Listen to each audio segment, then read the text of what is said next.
The laughter around the long mahogany dining table was hollow, at least to Amara. Seated between her mother and her soon-to-be mother-in-law, the air felt tight, almost suffocating. The chandeliers above cast a soft golden glow across the table where two families sat, one grasping for status, the other flaunting it. "So Amara," Mrs. Nwankwo, the billionaire matriarch, said, with her thick coral beads rattling as she reached for her wine glass. "We've booked the Orient Event Center for the engagement party, nothing less for our family, of course." Her son Philip chuckled arrogantly, placing a possessive hand on Amara's back. "And I've made sure your wedding dress designer is flown in from Paris. You're welcome." Amara stiffened. Her face held a polite smile, but her heart churned with unease. Her mother, Mrs. Evelyn, a proud, sharp-featured woman in her early 40s, beamed with joy. "Ah, God bless you, Philip. This is the answer to my prayers, oh. Amara is finally becoming somebody." Amara blinked rapidly, swallowing the sting of humiliation. "Mommy, can I excuse myself for a moment?" She didn't wait for a response. She rose, clutching her satin purse, and slipped quietly out onto the veranda of the posh Ikoyi mansion. The night was warm, the air sweet with jasmine, but her heart was heavy. "Rough night?"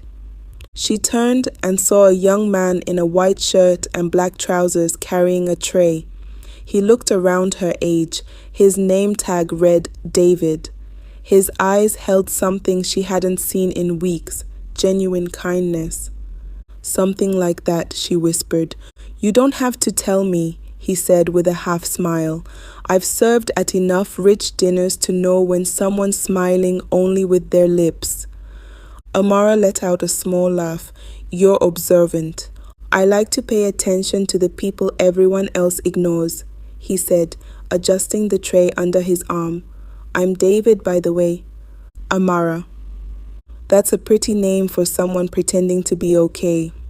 They both chuckled, and for the first time in weeks, Amara felt seen. Over the following days, Amara found herself thinking about David, not about Philip and his designer suits or his family's cold wealth.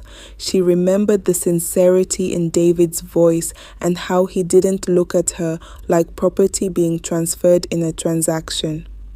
One afternoon, while heading for her wedding dress fitting at a luxury boutique, she stopped at an outdoor restaurant to grab water and froze. There, across the street, in a corner booth shielded by tinted glass, sat Philip, holding hands with his best friend, Nkichi, the same best friend who had raised her brows at Amara at the dinner table like she was an uninvited guest. They were laughing, then came a kiss far too intimate for any friendship. Amara stormed across the road, flung open the glass door, and stood over them. "Wow, really, Philip?" Philip looked up casually, brushing her off like an ant. "You should be at your fitting."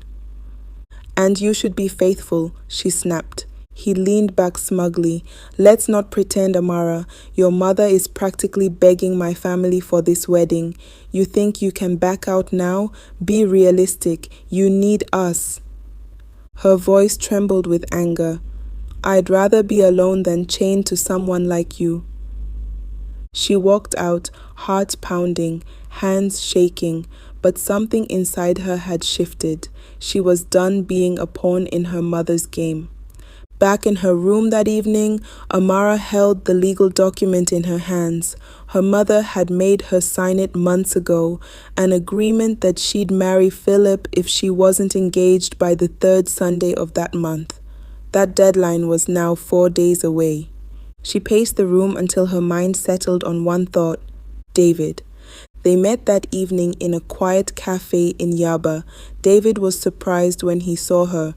"You look like someone on a mission," he said. "I need a favor," Amara replied. When she explained her situation and begged him to marry her, just on paper, David stared at her like she had grown wings. "Amara, I like you a lot, But marriage, that's sacred. You can't just swap vows for a contract. She held back tears. I know, but I'm desperate. I'll pay you. I'll take care of your mom's hospital bills. Just help me get out of this nightmare. David looked down. My mom's surgery costs over 500,000. I've been saving everything I earn, still far from it. I'll cover it. Every naira, please. Silence. Then slowly he nodded. They went to a courthouse the next morning. Amara's cousin, a registrar, helped expedite the process. 2 witnesses, no fanfare, just her and David. When she got home, she broke the news. Her mother screamed, cried, threatened to disown her, and finally did. The Nwankwo sent a barrage of lawyers. They claimed disgrace. They demanded annulments. Amara didn't flinch. She had tasted freedom. David offered her a mattress in the tiny 1-bedroom flat he shared with his sick mother in Mushin. She slept on the couch while he took the floor. Are you sure you're okay here? He asked one night. Amara looked around the dim room and smiled. I've never been freer. Days passed. David got accepted into a prestigious culinary program through his boss's recommendation. Amara spent her days scribbling ideas for the novel she had been postponing for years. David cooked, she wrote. They laughed more than they had a right to. One night she said to him, You've given me more than Philip ever could. He chuckled. I only gave you a place to stay. No, she said softly. You gave me peace. When David graduated, his former boss gave him the keys to a newly opened restaurant, D Hart's Kitchen, in Surulere. It was opening day. Amara was there, of course, in a beautiful red dress and a glow that came only from peace. Weeks later, David invited her to an outing. When she arrived, she was shocked. David on one knee with a beautiful diamond ring in his hand, not out of desperation, not out of pressure. Let's do it properly this time, he said. Will you marry me for real? Amara didn't hesitate. Yes. Months later, her debut novel, The Contract of Desperation, hit bookstores and soared online. Critics hailed it for its emotional depth and authenticity. That's when her mother showed up at a book launch wearing modest clothes and a guilty look. I was wrong, Amara. I thought wealth could fix what I never had. Amara hugged her quietly. I've already found what wealth can't buy. David and Amara opened a second De Hart's location and held literary readings there. Amara's novel soared, earning awards. They live modestly but fully, reminders that love, dignity, and respect are more powerful than contract clauses and wealth.